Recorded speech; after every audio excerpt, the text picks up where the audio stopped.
Hi guys, and welcome to this lesson where we will be looking. This is lesson 5 for Mack the Knife, and it's all about developing jazz vocabulary. Now, obviously, I'm not going to cover every aspect that there is out there, but I'm going to cover the ones that I believe are going to help you because they've helped me the most. They've helped me a lot in giving me a good foundation or springboard and maybe into other more complicated activities. Really, I think the trickiest for an intermediate player, certainly something that I found at the start, was taking a phrase or a scale, anything, and learning it in all the 12 keys. Okay, at first that's pretty tricky, quite time consuming, and I realise, I was striving to become a better professional player. I know most of us are just doing this for a bit of fun as a hobby. So if you want to do that, feel free to do that because it is very, very worthwhile and I do recommend it. But these are more for the people who are just really trying to get to be able to play a jazz standard, a simple jazz standard maybe, much, much better, much more melodically, without having to go through all the 12 keys. Now, like I said, that is a fantastic way to really get to know your instrument. But having said that, I do know guys that don't practice in all the 12 keys. I think even James Morrison, the amazing Australian multi-instrumentalist, because he was in his book, he mentions he's simply not got time to do that, and I think he says he's too lazy, but I can't see how he can say that. But anyway, so what we're doing here, so we're in the key of concert B flat, okay, and everything stays in B flat. So by practicing this tune, you're going to know this tune, and it's going to help you with all the other tunes that you come across that have those same chords, okay? And then if you decide you want to do this exact same approach to, I don't know, something like All of Me, then that is in a different key. So you're going to be developing that technique in a different key. And then if you chose 5 standards and applied this all this technique to those 5 standards, especially tunes, like I say, in different keys, and especially tunes that do move about quite a bit. So if you took Ladybird, that's in about 4 or 5 keys, fit different key centers. If you did decide to do something like a Pent Up House, that's in 3 keys there. Okay, so if you did do this approach, you're really in different tunes, different keys, you're really developing your jazz vocabulary in those keys, okay? And then once you've done it in that key, you'll find that most jazz standards, there are a few odd tricky ones, but most of them stay pretty much within 3 sharps or 3 flats, I have found. It's the odd middle 8 here and there, or the odd turnaround here and there, okay? But then, if you apply that approach to those chords, you're going to get better at them, okay? It's only by practicing in the keys that you want to play it in that you're going to get better at them. Okay, so let's have a quick look at the lesson objectives. So there's 9 activities for this, 8 actual doing activities, 9. The 9th one is just putting it all together. So it's like a recap, but I've added a couple of extra things in there, and just to highlight some stuff as well. So activity 1 and activity 2, like we did before, just recapping the chords, okay, knowing the chord notes, okay. Activity 3, experiment approaching different chord notes, okay. So I've done a very simple etude just using quarter notes, but I'm always on beat 1 and beat 3, I'm always on a chord note, okay. So that is something to practice. Activity 4, experiment approaching different chord notes using 8th notes or quavers, as we call them in the UK, as you know by now. Okay, so yeah, using 8th notes, and again, beat 1 and beat 3 is always on a chord note, okay. Activity 5, this is, I think, activity 5. If you can really nail this, it really does go a long way to giving your solo some real authenticity. So it's knowing how to enclose target notes, okay, both chromatically and diatonically, maybe using 2. I've used a mixture of 2 and 3 enclosures and chromatic enclosures, okay. Activity 6 and activity 7 are scales. I've gone over the scales for each of these chords. For the chord that we're in, I've used the scale. Okay. Whereas I try personally, I don't think of scales when I'm improvising, but it's think of it like a sort of like an artist palette, if you like. They are the notes that are available, but of course I favour the chord notes, but then the scale notes are, the in-between notes are the passing notes, what you can be called as the passing notes. But I like to think of just approaching notes, and then that gives you solo the forward motion. Okay.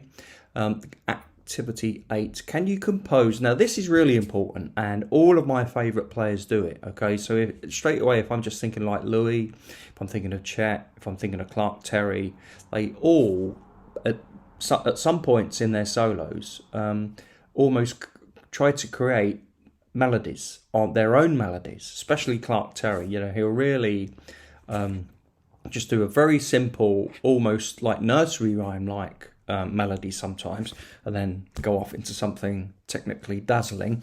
But it is a great thing to be able to do. So I've done a little activity on that, which we'll talk about.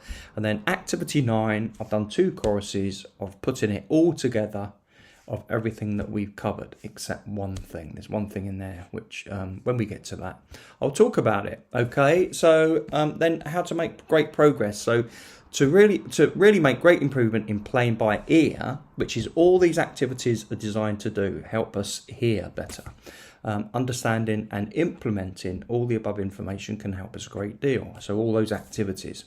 And I think by practicing these things one at a time with a real laser focus, you can make outstanding progress every time in every lesson or in every practice session. Okay, because you're only focusing on one thing. You have to get better at it. Okay, if you're not, I would suggest slow it down, slow things down, and give it's because if you're not making the progress, it's your brain can't process the information quick enough. So if you slow down to where you are really understanding it and understanding what you're meant to do and how to get better, you will get better. Okay, and practicing in this way has really developed my improvisation, my listening skills, and my technique. Okay, I realise there is a lot of practice material here, probably enough for many months. But what we do, as you've noticed by now, we revisit these types of activities, but on different tunes. Okay, so this time's Mack the Knife. The next tune maybe I'm thinking of doing something a bit more like American songbook, something like a real proper like Irving Berlin type jazz standard, something like maybe like Foggy Day or Have You Met Miss Jones. Okay, something with a real good proper jazz standard that you could really if you turned up at a jam session, say, can we play this, they'd be happy to play it. Okay, so like I say, there's enough material here to keep you going for a long time, but by using these techniques in other jazz standards, it's like a holistic approach where we're using the same thing but in different keys, different chords, and gradually you're just going to grow. Okay, your improvisation chops will grow as you develop more knowledge of different keys, different chords, etc. And then I've just put as a little footnote there, although there are still other things that we can practice to develop jazz vocabulary, these topics will give you, I believe, a really good foundation to then move on to other topics such as copying a lick and then transposing it into all 12 keys. Okay, maybe I'll do a standalone lesson on that, maybe at some point, okay, because that is something that really can develop your playing, but it is quite can be quite a challenge. Okay, let's move on to activity 1. So activity 1, I'm going to talk in B flat as I normally do, and activity 1 is just straight into the chord notes, as you can see, C, E, G, A, B, C, A, and up and down. I'm pretty much looking here always, well, for the most part, certainly for the first part, we're starting on the tonic. Okay, as it progresses through, we then move on to different notes. Okay, so different target notes, if you like. Okay, quick look at activity 2. You can now see everything is just a chord note, but using eighth notes or quavers. Okay, so do whatever you want, okay, but always try to play a chordal note. You'll probably end up sounding a little bit like a Dixieland clarinet player, but this is just really taking number one, that step further really, and knowing what notes you can use and what chord is coming up, okay? Activity 3 is using approach notes. So we're approaching the beat 1 and beat 3. So beat 1 and beat 3 are always on the beat. Sorry, always using a chord note. Always using a chord note. They are obviously on the beat. And so beats 2 and beats 4 are just sort of passing notes, okay? So that's all that one is. Very, very simple. Activity 4 is the same, so but using eighth notes. So we're always approaching beat 1 and beat 3. So beat 1 and beat 3 is always going to be a chordal note unless it's a rest. But then we are approaching the beat 1 for the next chord if it is a rest. Okay, so you can see just started off. The reason for the gaps, the jumps, the small jumps, is just to make it more, rather than using any chromaticism, I've just maybe just jumped ahead. So it's almost like an enclosure to hit the next bit, to hit beat 1 or beat 3. Okay, beat 5, activity 5, my favourite. Okay, this is going to make your playing.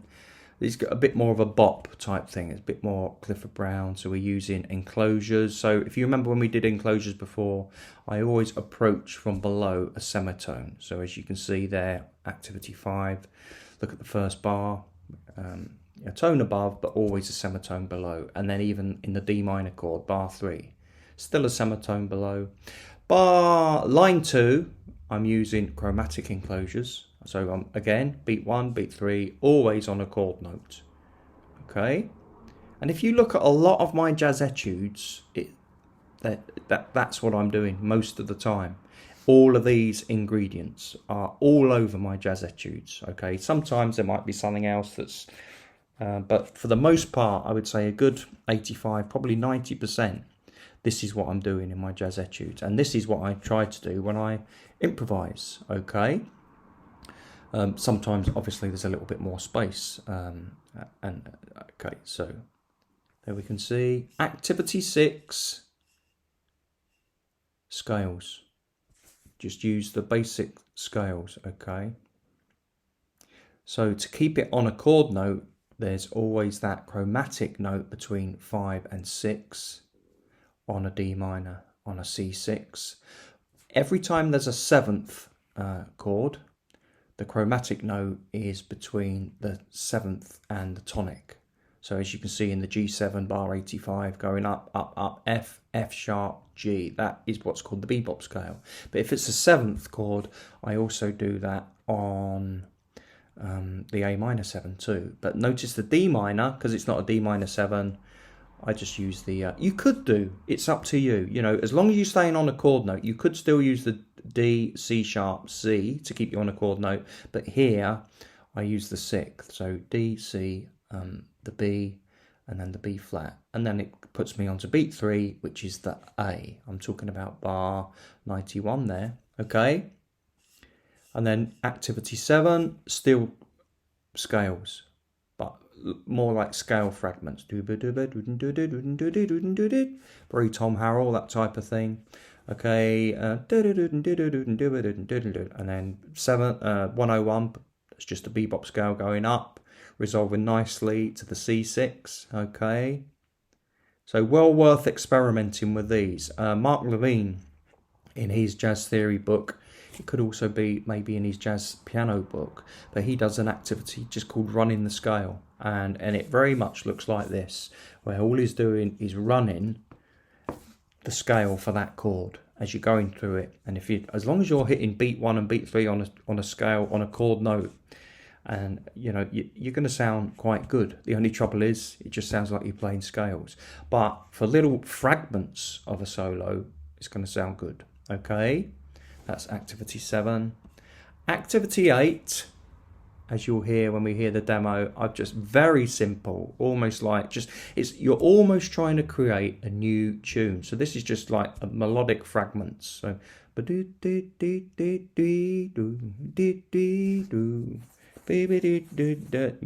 I said, or many of the greats that I love to listen to incorporate this technique into their solo, and it can, don't overlook it. It's really a great way to just add melodic interest to your jazz improvisations. Okay, like I say, if you listen to any of mine, especially on the Darren Lloyd YouTube, if you listen to my actual solos where I'm improvising there, I try to implement this a lot. Okay, and it just gives a real nice melodic quality to your solos.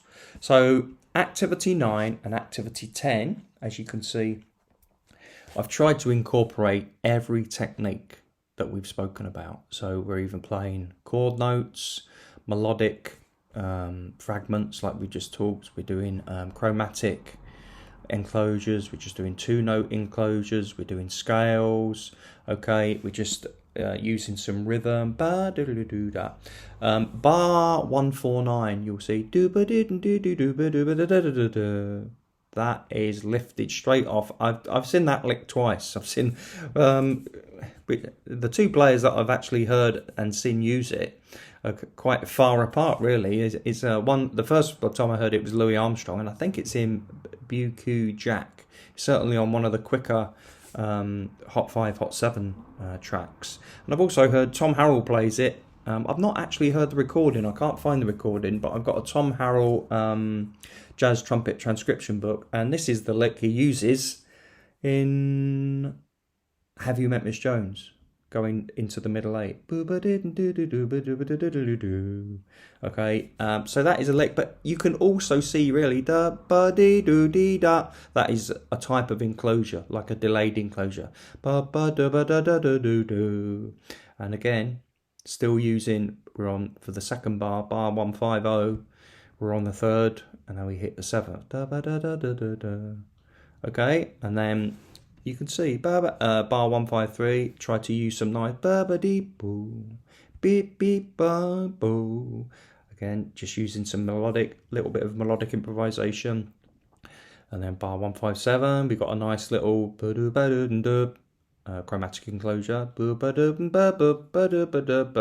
And then the last two bars,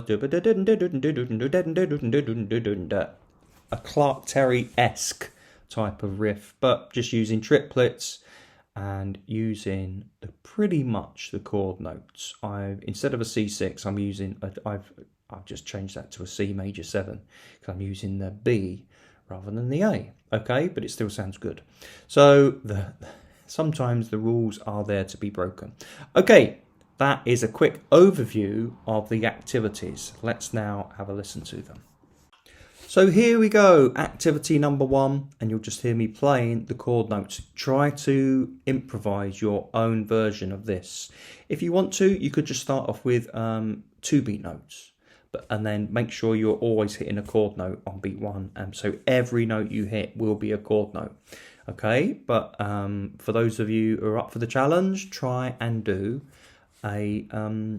some quarter beat notes. If you don't have to do the quavers or the 8th notes on the like if you look at bar 14, but if work something out and get it under your fingers and use that every time, and then once you've got that, work something else out, okay, and slowly build up that knowledge of what you can use in that situation. Okay, here we go. Let's have a listen to number 1.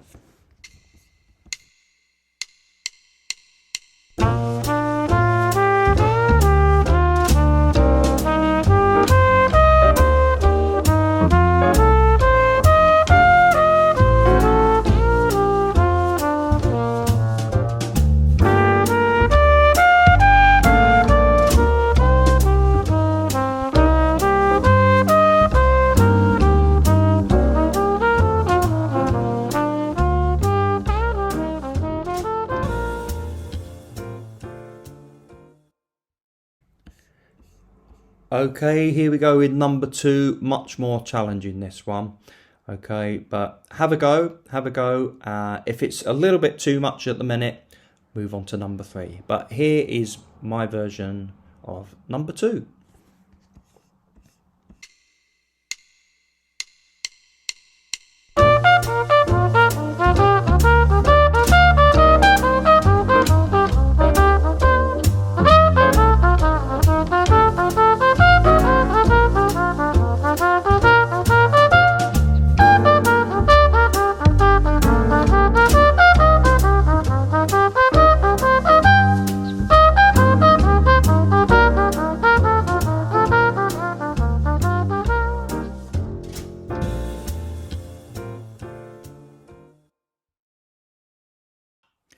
Okay, so here we go, having a listen to activity number 3, where we are playing or approaching chord notes. So approaching beat 1 and beat 3, which are always chord notes, and beat 2 and beat 4 are always passing notes. Okay, let's have a listen.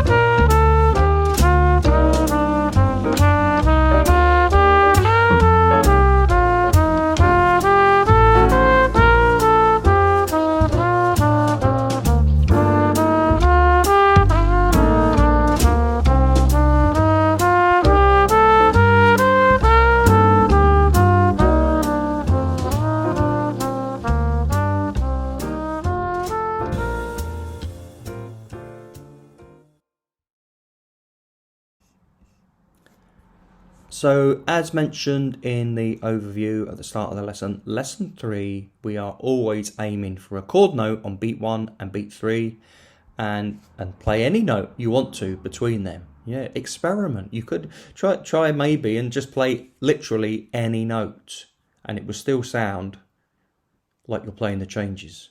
Okay, and it just have more tension. It will just have more tension. So tension, release, okay? Or just stick with the chord notes. Just stick with the scale notes within C major. Okay, activity 4, we're using approach notes. Again, beat 1 and beat 3 is always a chordal note. Let's have a listen to how that sounds.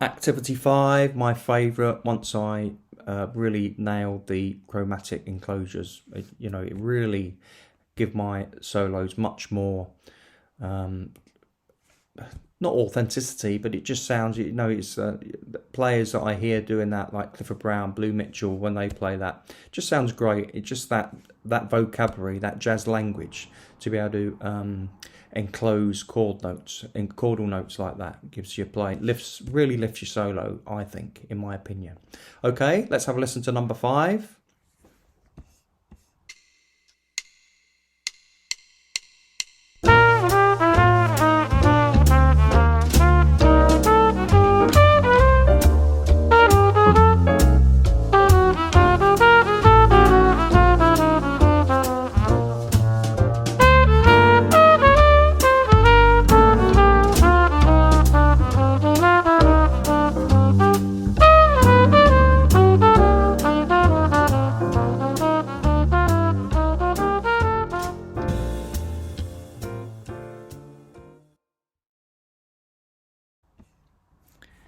Here we go with number 6, just running through the scale. So makes, of course, before you attempt to do this, you must know the scales, okay? And so the scales are all there. Starting, if you look at C6 going up, that's the scale coming down. D minor, that's the scale going up. G7, that's the scale going up. A minor 7, that's the scale going up. And that's all of them. And then you just do it the opposite way coming down. Okay, so they are all there, all the scales for Mack the Knife. Let's have a listen to number 6.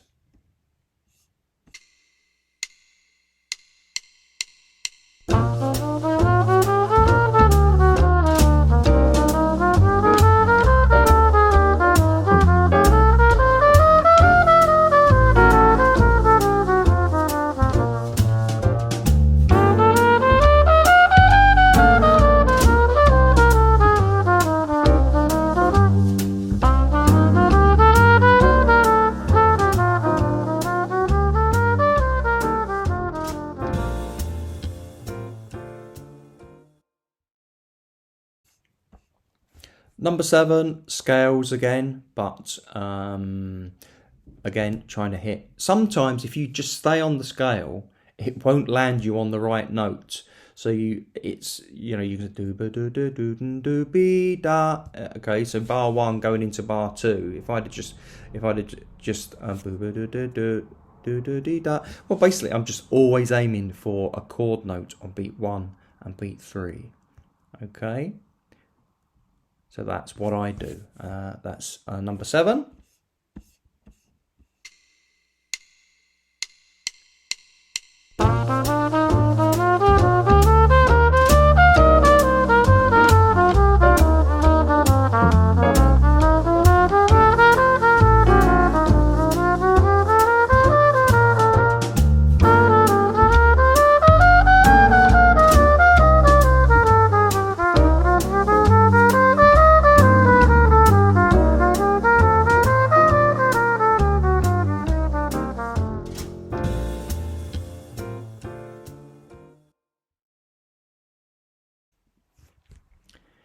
Here we go with number 8. Okay, a great little tool you can use just to add some real interest into your solos. Just try to create your own tunes.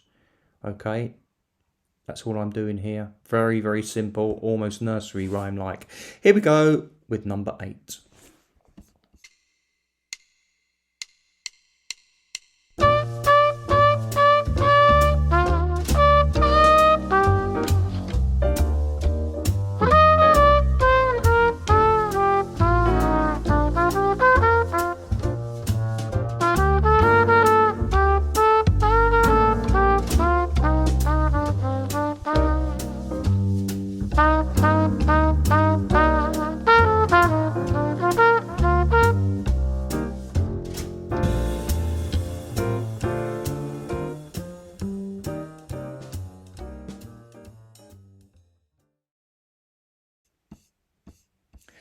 And then to finish off this lesson, this is now you. You can, feel free to play this, but this was just me writing some stuff that using all the ingredients that we've spoken about over the course of Mack the Knife, and mainly today, except, as I mentioned, the riff or the lick at 149. But then that could still be argued that we are still using the techniques with the enclosures and just some rhythms from beats 1 to beat 3.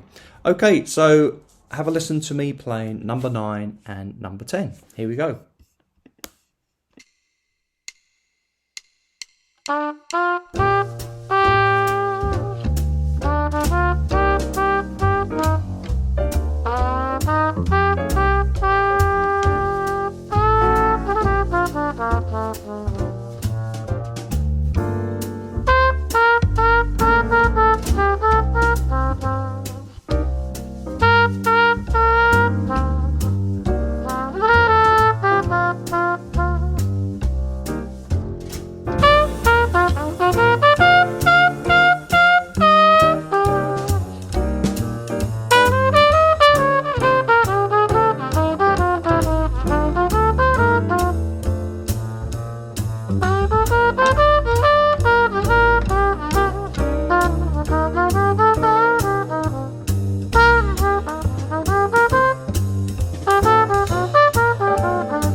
Okay, I hope you've enjoyed that lesson. I've put everything that has helped me the most. Okay, the practice that the type of practice I do.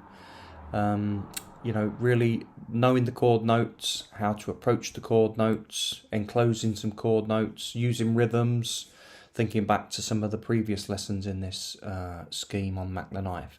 Okay, so it's a really good little toolkit to practice. Again, you can use this on any jazz standard that you're working on, and I think you'll really find some success if you practice properly, only focusing on one thing at a time. Okay, which is what this is all about. Okay, just rather than I think if I was asking you to practice some licks in different keys and apply that, it can be a little bit information overload. Okay, for the intermediate sort of beginner improviser. So, but just doing one thing like this is a really good foundation and has definitely helped me an enormous amount. Okay, so I hope you've enjoyed the scheme for Mack the Knife, and as I say, we'll move on to a new tune next week. Thanks for watching. Bye for now.